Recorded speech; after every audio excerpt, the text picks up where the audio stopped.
I interviewed Mr. Dennis, the physics teacher, and just asked him about 5 questions. Okay. Like, the first question I asked him, like, what's the first word that comes to your mind when you hear like the word energy? Yeah. And he said just motion, speed, and like everything that that's like able to like function and stuff. And then I asked him what's his own definition of energy, and he says just forces that produce to do work.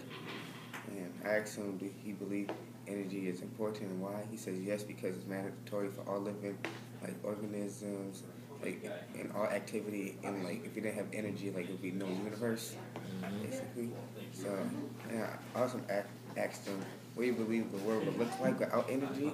He said there would be no motion, heat, or activity, and basically like it'd be like the end to the world, like no universe, the world would be like alive and stuff. And then the last question I asked him was how has energy changed over the years? He said energy was produced by like human like animal muscles, then powered by water and coal, then oil, and now like they're using the energy be produced by like nuclear power. So let me ask you this question. Were you done? Yeah. Oh. Do you think that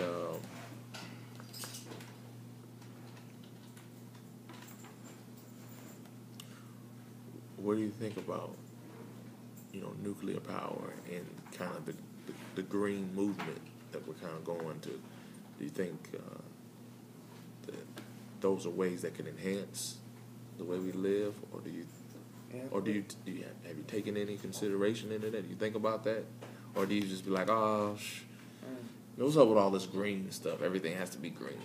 I think that it is good because, like, since we're like people are trying to go green, it's good for us because like a lot of our resources is starting to like decrease, and like years from now we're not gonna have that much of it.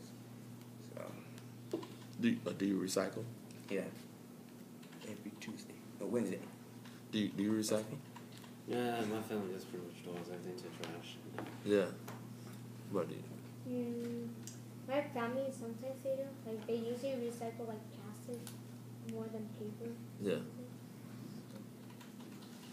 So prior to me moving out here, we did not recycle, and so my wife, they are 3 generations of recyclers. So all the way back, her grandfather just turned 90. So for over 90 years they've been recycling. I think that's some forward thinking there, because it wasn't, you didn't hear, at least where I'm from, you didn't hear anything about recycling, but to understand that there are other ways of breaking down plastics and paper and stuff, and being able to reuse stuff. But when you think about it though, from that sense of recycling. But then my family on the other side, they did recycle because they would use other parts to cars to create other. So one of my uncles, he's since passed away, but he would build 3-wheelers out of he would use the old Volkswagen engines, but he would build them from the ground up. And so just that's a form of recycling. To be able to reuse. Other parts and stuff. So I think that's cool. Good job, man. Good job. Diana, did you know about the project? I did, but Have you had a chance to work on the project yet? I did.